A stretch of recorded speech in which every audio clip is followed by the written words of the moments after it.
Hi friends, welcome back to our channel.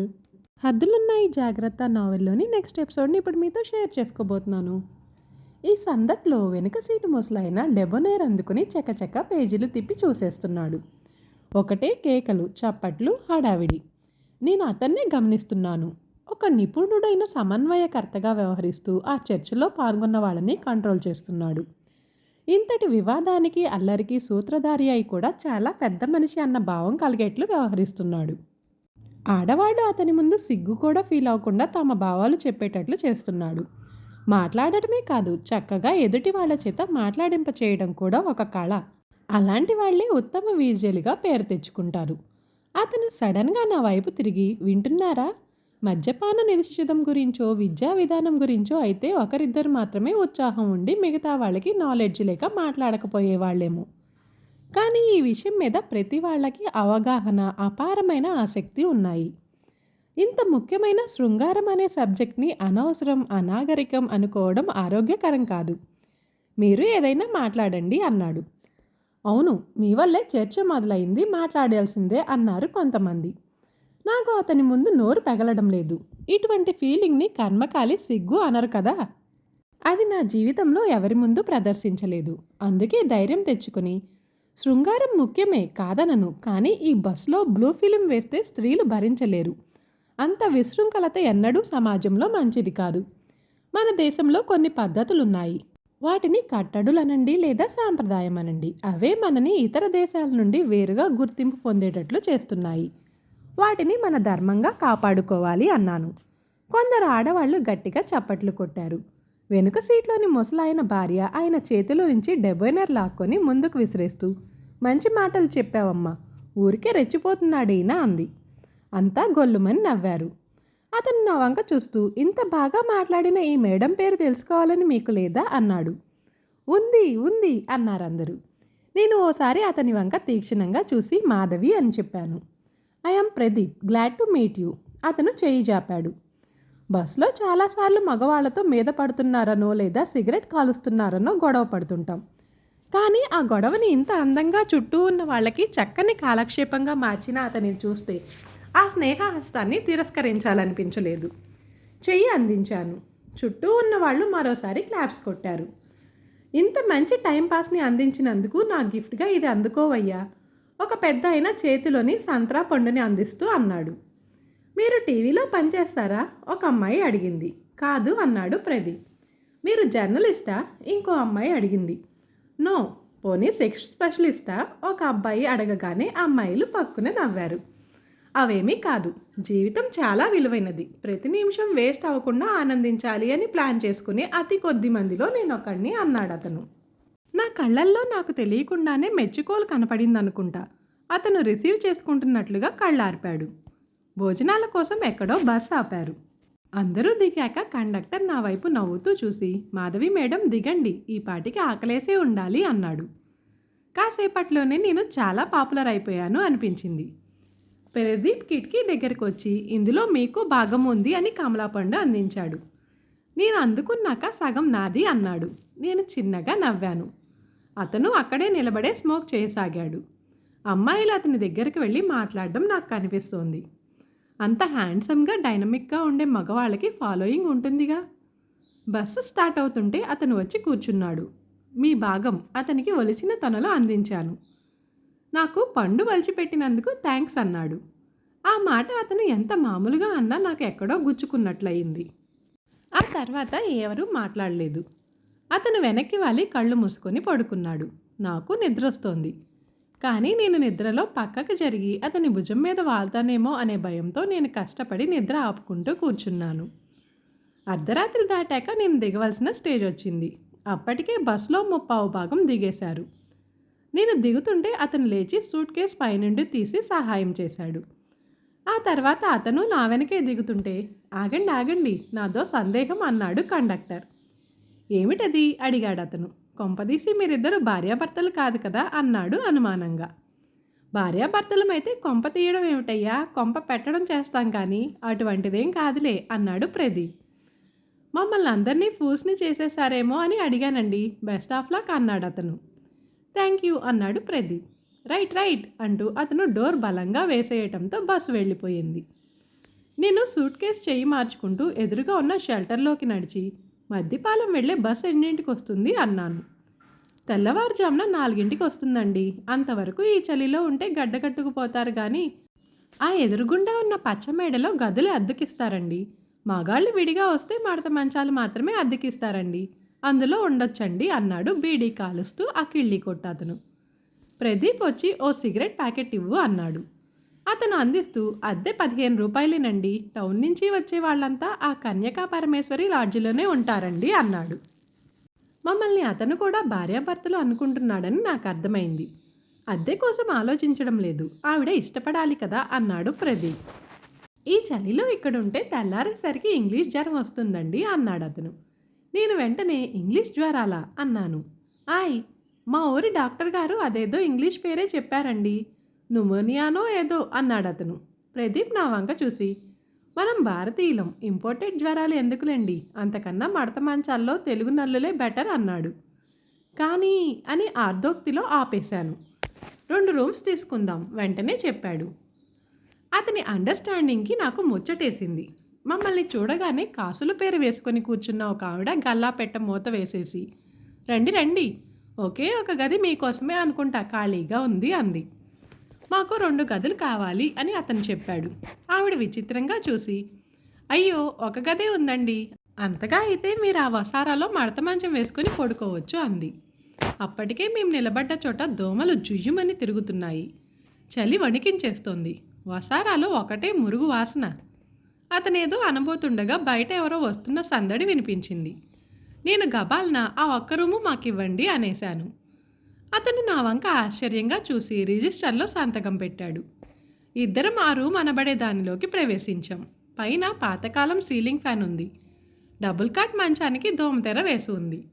ఒక మంచినీళ్ల jug, glass ఉన్నాయి. 4 గంటలు పుస్తకం చదువుకున్నా గడిచిపోతుంది. మీరు పడుకోండి అన్నాడు. నాకు చాలా నిద్ర వస్తుంది, కానీ ఒక అపరిచిత యువకుడితో ఒకే గదిలో ఉండి నిద్రపోవడం అనే విషయం భయం కలిగిస్తోంది. నేను సందేహంగా నిలబడ్డం చూసి అతను అడిగాడు, ఏమైనా ఇబ్బందా? నేను తల అడ్డంగా ఊపి ఏం లేదు అన్నాను. అతను నా వైపు పరీక్షగా చూసి, మీకు సెక్స్ పట్ల కొన్ని నిశ్చిత అభిప్రాయాలు ఉన్నాయనుకుంటాను, ఎంఐ కరెక్ట్ అన్నాడు. అవును అన్నాను. మీరు వర్జినా అని అడిగాడు. నాకు షాకింగ్గా అనిపించి వాట్ అన్నాను. మీరింకా కన్యేనా తెలుగులో అడిగాడు. 100% అన్నాను. పెళ్ళి అయ్యే వరకు అలాగే ఉండాలన్నది మీ అభిప్రాయమా అని అడిగాడు. నేను కొద్దిగా కోపంగా అభిప్రాయం కాదు నిశ్చయం అన్నాను.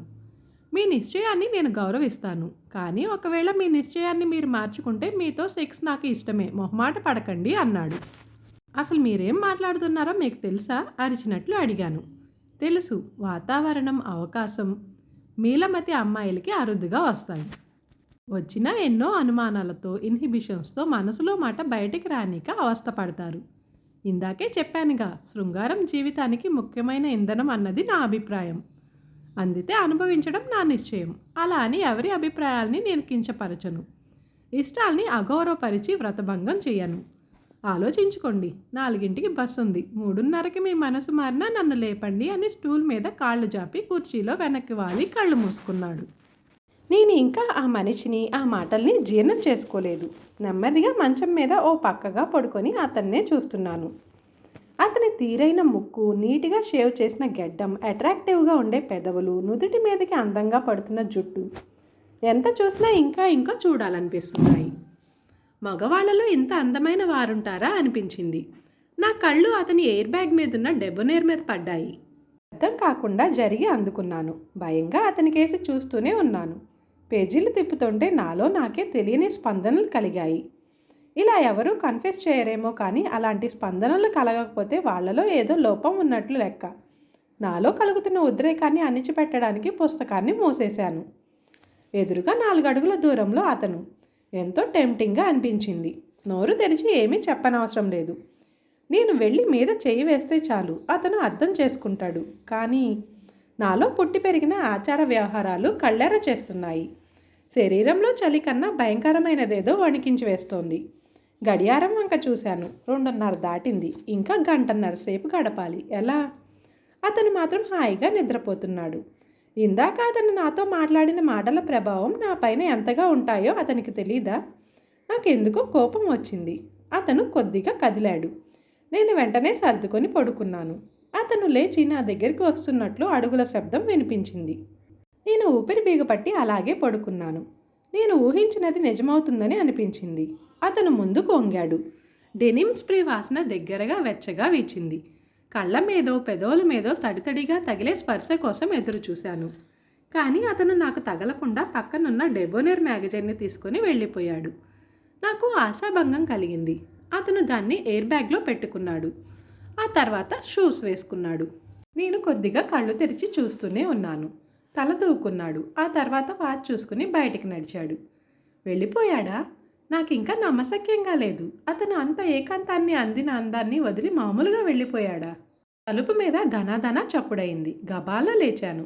లాడ్జీ ఓనర్ నిలబడి ఉంది. మిమ్మల్ని నిద్ర లేపమన్నారా ఆయన అంది. నేను లేచి చీర తల సవరించుకొని సూట్ కేసు తీసుకుని బయలుదేరాను. మద్దిపాలెం బస్సు నేను వెళ్ళేసరికి రెడీగా ఉంది.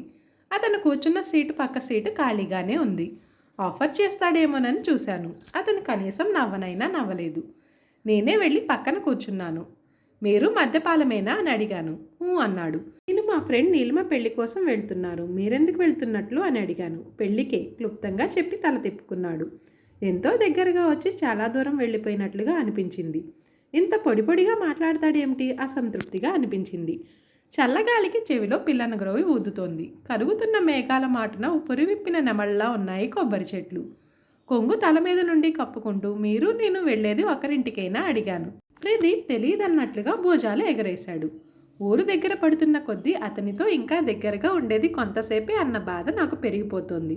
అతను వెనక సీట్ అతని దగ్గర నుండి డైలీ పేపర్ అందుకుని వార్తలు చదువుతున్నాడు. అసలు నాతో మర్యాదకైనా మాట్లాడడం లేదు. స్పెసిమెన్ కసిగా అనుకున్నాను. మద్దిపాలెంలో బస్ దిగగానే నీలిమ వాళ్ళ తమ్ముడు బండి పెట్టుకొని ఎదురు చూస్తూ కనిపించాడు. అక్క, ప్రయాణం బాగా జరిగిందా అని అడిగాడు. చాలా బాగా అని ప్రదీప్ వైపు చూశాను. ప్రదీప్ గారు రండి, బావగారు చెప్పారు మీరు కూడా ఇదే బస్సులో వస్తారని అన్నాడు నీలిమ తమ్ముడు శ్రీను. శ్రీను ఆయన ఎవరు అని అడిగేశాను. బావగారి ఫ్రెండ్, ఈయనకి హైదరాబాద్లో చాలా బిజినెస్లు ఉన్నాయి, వాడు రహస్యంగా చెప్పాడు. ప్రదీప్ బండి ఎక్కి కూర్చుంటూ, వాట్ శ్రీను, సిటీలో కనిపించని బ్యూటిఫుల్ కలర్స్ కనిపిస్తాయా పెళ్లిలో?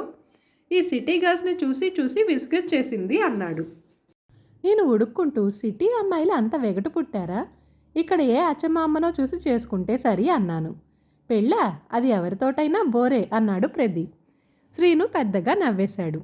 శ్రీను, అసలు ఏర్పాట్లు జరిగాయా లేదా? అతను వెనక్కి తిరిగి కన్ను కొడుతూ అడిగాడు. శ్రీను తల ఊపాడు. ఏమిట్రా అవి? నేను శ్రీను చెవిలో అడిగాను. మీకు చెప్పేవి కావు అన్నాడు వాడు. అతి కుతూహలం మంచిది కాదు అన్నాడు ప్రదీప్. మీకిద్దరికి ప్రయాణంలో పరిచయం అయిందా? అనుమానంగా అడిగాడు శ్రీను. అస్సలు కాలేదు, పక్క సీట్లో కూర్చుంటే ఇందాక చూశానంతే అన్నాడు ప్రదీప్. నేను నోరు తెరిచి ఆశ్చర్యంగా చూశాను. ఫ్లేవర్ ఆఫ్ రూరల్ ఇండియా అతను ముక్కులు ఎగబిలుస్తూ అరటి తోటల మధ్య నుండి వెళుతుండగా అన్నాడు. గోచీ పోసి కట్టుకున్న చీరలతో లయబద్ధంగా అడుగులేస్తూ నెత్తి మీద కట్టెల మోపులని బ్యాలెన్స్ చేస్తూ వెళ్తున్న పల్లెపడుచుల కొప్పుల్లోని మందారాలు కళ్ళిప్పి ఆశ్చర్యంగా చూస్తున్నట్లున్నాయి. ప్రదీప్ బ్యాగ్లో నుంచి కెమెరా బయటకు తీసి, వా వండర్ఫుల్, అందమంటే అది, హై హీల్స్తో చెక్క బొమ్మల్లా నడవడం కాదు అన్నాడు. ఎవరికి చెప్తున్నారు? నేను ఉక్రోషంగా అడిగాను. నాకే అనేశాడు ప్రదీప్. నీలిమ నన్ను చూసి చాలా సంతోషించింది. నాకు తెలియని సంతోషంగా ఉంది. మగపెళ్లి వారికి విడిది ఎక్కడిచ్చారో అడిగి తెలుసుకున్నాను. నీలిమ అక్కయ్యతో పాటు పలహారాలు పట్టించుకొని విడిదికి వెళ్ళాం. లేత నాచురంగు చుడీదార్లో జుట్టు క్లిప్ వదిలేసి చాలా శ్రద్ధగా తయారై వెళ్ళాను. నీలిమకి కాబోయే హస్బెండ్ ప్రసాద్కి నీలిమ అక్క, మాధవి ఐఏఎస్కి ప్రిపేర్ అవుతుంది, మా నీలుకి బెస్ట్ ఫ్రెండ్ అని పరిచయం చేసింది. ఓ, కాబోయే కలెక్టర్ గారన్నమాట. Glad to see you. అతను నమస్కారం పెట్టాడు. సీరియస్గా కార్డ్స్ ఆడుతున్న ప్రదీప్ తలెత్తి చూశాడు. నేను పలకరింపుగా నవ్వాను. అతను నవ్వలేదు, తల తిప్పుకున్నాడు. పెళ్లిలో కూడా అతను ఫ్రెండ్స్తో చేరి నవ్వడం, పరికిణి ఓణీల్లో తిరుగుతున్న సీతాకోక చిలుకల్లాంటి అమ్మాయిల్ని ఆట పట్టించడం చూస్తూనే ఉన్నాను. కానీ అతను నా వైపు చూడలేదు. మెరూన్ రంగు సెల్ఫ్ డిజైన్ పట్టు చీరలో వైట్ అమెరికన్ డైమండ్స్ నెక్లెస్, చెవులకి జూకాలు పెట్టుకుని తయారైన నాకేసి అందరూ ప్రశంసగా చూస్తున్నారు. అతను మాత్రం పట్టించుకోవడం లేదు. నా కళ్ళన్నీ అతని మీదే. రాత్రి భోజనాలప్పుడు వడ్డించే నెపంతో దగ్గరికెళ్ళి మాట్లాడాను. హలో, నన్ను గుర్తుపట్టారా? నా పేరు మాధవి. అతను నా వైపు చెయ్యి చాపాడు. హలో, మీరు చాలా అందంగా ఉన్నారు. నాతో వాకింగ్కి వస్తారా? నేను ఆ చేతిలో చెయ్యి వేసి వస్తాను అన్నాను. వెన్నెల్లో అతని పక్కగా నడుస్తుంటే ఏదో సాధించినంత తృప్తిగా అనిపించింది. ప్రదీప్ ఆగి ముట్టుకోవచ్చా అని అడిగాడు. నేను అతని చేతిని గట్టిగా పట్టుకున్నాను. ఈ ఎపిసోడ్ని ఇంతటితో ముగిస్తున్నాను. నెక్స్ట్ ఎపిసోడ్లో మళ్ళీ కలుద్దాం. Thanks for watching this video.